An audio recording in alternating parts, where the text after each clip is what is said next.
Llegó otro fin de semana y llegó otro gran premio de Fórmula 1, que en esta ocasión nos lleva a Hungría. Más específicamente al Hungaroring, un circuito que es conocido por muchos como el Mónaco sin muros. Y teniendo en cuenta el GP que tuvimos la semana anterior, no sé si quiero verla, la verdad. La temporada 75 llega luego de este GP al parón de verano, y para ver si este receso lo recibiremos con buen sabor de boca o nos iremos con otra carrera de Fórmula Sueño, vamos a ver lo sucedido el anterior fin de semana, comenzando por el día 1. El primer día nos recibe con 2 sesiones de prácticas porque este es un fin de semana normal. Con lo mucho que nos encantan las sprint. En la primera sesión de prácticas, Lando Norris hizo que el circuito volviera quemado luego de un bloqueo en la curva 1 y luego lo vimos jugando con la grava en la curva 12. Oscar Piastri, quien obtuvo su primera victoria en este circuito el año pasado, victoria que no supo tan bien puesto que fue gracias a órdenes de equipo, también estuvo jugando con tierra en el mismo sitio. Hamilton fue otro que quiso sacarle humo a sus llantas sobre la curva 1 y luego, para no gastarlas, decidió ahorrarse la chicane de las curvas 6 y 7, y al ver a Russell deslizando en ese sitio, pues se entiende. Otros que también bloquearon en la curva 1 fueron Carlos Sainz y Felipe Drugovich, el reserva de Aston Martin, quien se subió al auto de Fernando Alonso, quien tenía descanso en esta sesión por una lesión muscular. Y hablando de Alonso, el nano ganó su primer gran premio en este circuito hace unos 22 añitos nada más, lo que hace a la victoria del español más vieja que casi un cuarto de la parrilla. Definitivamente Fernando Alonso es el rookie más impresionante. Por ahí Lawson se asustó al ver a su compañero de forma inesperada. Albon tuvo un pequeño susto en la curva 8 que pudo haberle hecho manchar su uniforme blanco. Paul Aron, piloto de F2 quien corría en el auto de Hülkenberg, tuvo que detenerse por problemas con el sistema de su auto. Bortoleto se la pasó puliendo el fondo del suyo, y el tiempo más rápido de esta sesión estuvo en manos de Lando Norris. La segunda sesión tuvo a Norris jugando a ¿me voy contra el muro? No me voy, en la curva 14. Y en la curva 1 el británico tuvo un susto con su compañero que pareció ser causado por fallas de comunicación. Y para calmarse, Piastri se puso a jugar a bloquear la visibilidad como si fuera día de lluvia, pero con tierra. Hülkenberg también hizo lo mismo en otro momento de la sesión. Hamilton volvió a cortar la chicane de las curvas 6 y 7. Creo que lo está intentando muchas veces para que luego en clasificación la gente no note que se saltó parte del trazado. Sainz estuvo por un momento incomunicado con su equipo, ya que había perdido la radio, cosa que le tuvo que recordar a sus días de Ferrari, donde aún con radio no lo escuchaban. El tiempo más rápido de la sesión estuvo en manos de Lando otra vez, y con esto podemos pasar al segundo día.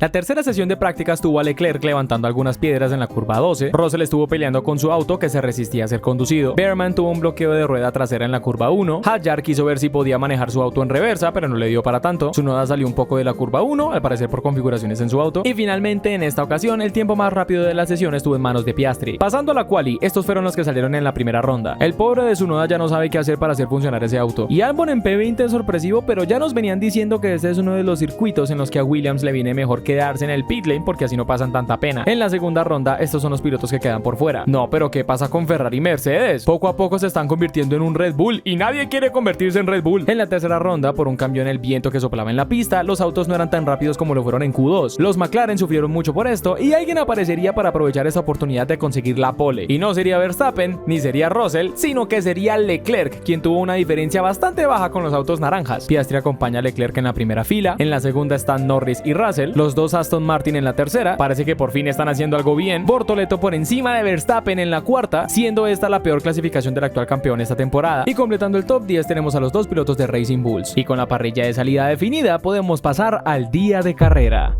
Antes de nada, solamente tenemos que Yuki empezará desde el pit lane por cambios en su unidad de potencia entre el sábado y el domingo. Empieza la carrera. Leclerc consigue mantener su posición. Piastri lo sigue de cerca. Norris intenta encontrar un lugar pero no lo consigue y pierde posición con Russell en la curva 1 y con Alonso después de la curva 2. Bortoleto adelanta a Stroll. Lawson rebasa a Verstappen. Behrman sobrepasa a Hadjar. En la vuelta 2 Verstappen recupera su lugar frente a Lawson. En la 3 Norris adelanta a Alonso. Y luego de este movimiento desde Alonso hacia atrás empezaría a correr el tren de DRS más largo, no de la historia de la Fórmula 1, sino de la historia de los trenes en general. La cosa es que la estrategia más segura era ir a 2 paradas, pero algunos pilotos quisieron arriesgar e ir a una sola, Alonso incluido, y al final este plan resultó ser el más óptimo. Y, aun cuando en este circuito adelantar no es que sea tarea fácil, la gestión de gomas es de suma importancia si no quieres que eventualmente te pasen. Ahí fue donde Fernando se puso en modo administrador profesional de gomas y se las apañaría para controlar a todos los autos que tenía detrás. En la punta, de los 4 pilotos por delante de Alonso, 3 irían con estrategia doble parada y solo Norris se arriesgaría a un solo cambio de gomas. También en la vuelta 3 Verstappen adelanta a Stroll en la chicane de las curvas 6 y 7. En la vuelta siguiente a Hadjar le hacen un bañito de tierra que por poco y lo deja ciego. Por algunas vueltas vemos al trencito Alonso empezar a dictar el ritmo de la gran mayoría de los autos. Desde la vuelta 10 el auto de Behrman empezaría a bajar mucho su rendimiento, por lo que tenemos un segundo tren que poco a poco se queda más atrás. Alrededor de la vuelta 14 Colapinto, quien había perdido algunas posiciones en la vuelta inicial por una salida en la curva 2, entra a pits a cambiar gomas medias por gomas duras, pero su parada se demora unos penosos 11 segundos. No, y su segunda parada duró otros 7 7. Cualquier parecido de Alpine con el Sauber del año pasado. Sobre la vuelta 19, los que iban a 2 paradas realizan la primera entrada al pit lane. Los de la punta no tienen demasiados problemas, pero los que vienen detrás de Alonso inevitablemente se enfrentarían al tráfico en su salida de boxes, como en el caso de Verstappen, quien intentó recortar su primera parada para adelantar estratégicamente a Alonso y Bortoleto, cosa que no le salió bien. En la vuelta 30, Verstappen se estaba abriendo paso por los autos que no habían parado e intentando adelantar a Hamilton, toma la línea interna en la curva 4 y el Ferrari termina saliendo de pista, acción que no le ocasiona ninguna penalización al Red Bull. ¿Cómo cambian las cosas? Hace 4 años peleaban por el campeonato y ahora pelean por la posición 11. En la vuelta 32, Norris entra a pits para cambiar a goma dura a ver si puede mantenerse con un ritmo aceptable hasta el final de la carrera. Desde la vuelta 40, los pilotos que fueron con la estrategia a 2 paradas hacen su última entrada al pit lane. Y Alonso también alargó el neumático medio hasta la vuelta 40 y ahí sí cambió al duro. Leclerc cambia gomas en la vuelta 42 y desde ese momento el rendimiento del Ferrari empezó a caer una barbaridad. Tanto que Oscar Piastri, quien paró en la vuelta 46, salió del pit lane 5 segundos por detrás de Charles y para la vuelta 51 el auto papaya adelantó al monegasco en la recta principal. Desde ese momento Piastri empezaría la cacería buscando recortar diferencia como fuese con su compañero para volver a la primera posición. Y no la tendría nada fácil ya que Norris estaba pilotando prácticamente sin errores. En la vuelta 53 tenemos un mensaje de Leclerc que...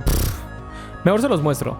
This is so incredibly frustrating. We've lost all competitiveness. You just have to listen to me. I would have found a different way of managing those issues. Now it's just undrivable. It's a miracle if we finish on the podium. Creo que el gasto en psicólogos del equipo Ferrari debería entrar en el gasto general del equipo porque estas cosas no son gratis. Para la vuelta 61, Russell estaría muy cerca de Leclerc hacia la curva 1, pero el monegasco se defendería de forma un poquito algo bastante errática, cosa por la que le dieron una penalización de 5 segundos. En la vuelta siguiente, el Mercedes adelanta a Leclerc para ponerse en tercera posición. Hacia las últimas vueltas, Piastri ya estaba muy cerca de Norris. Y en la vuelta 69 tuvimos un movimiento de Oscar que causó un bloqueo y estuvo a esto de regalarle un podio a Alonso. Pero afortunadamente para ellos no pasó a mayores. Y con esto podemos pasar al final de la carrera, donde vemos a Lando Norris como ganador del Gran Premio de Hungría, seguido de Piastri y de Russell, quienes completan el podio, Leclerc en cuarta posición, y de la quinta posición tenemos el trencito Alonso conformado por Bortoleto, Stroll, Lawson, Verstappen y Antonelli, quien pudo rascar un punto y completar el top 10. Y de esta manera podemos dar por concluido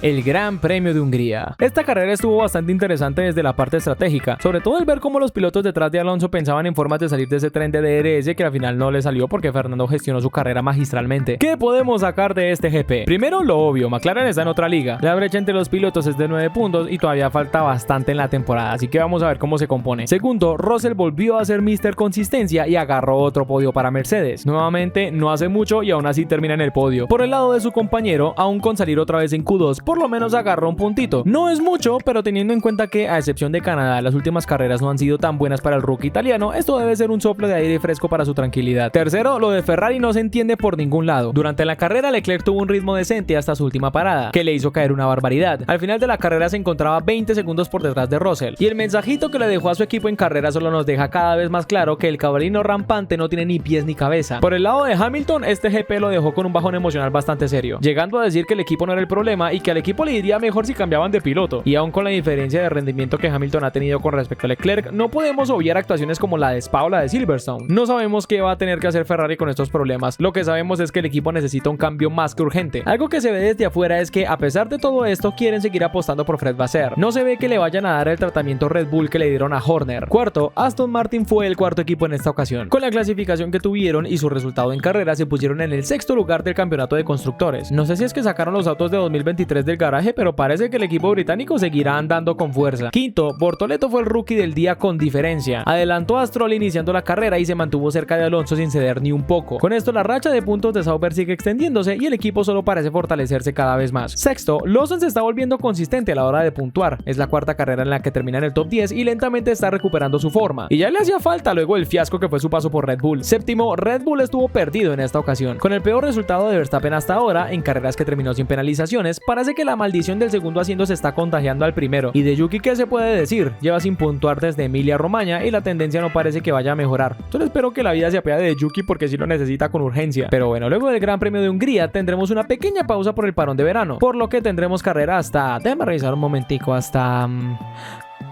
¿Hasta cuándo? No puede ser, ¿y ahora qué hago? Con tanto tiempo sin carrera creo que voy a morir.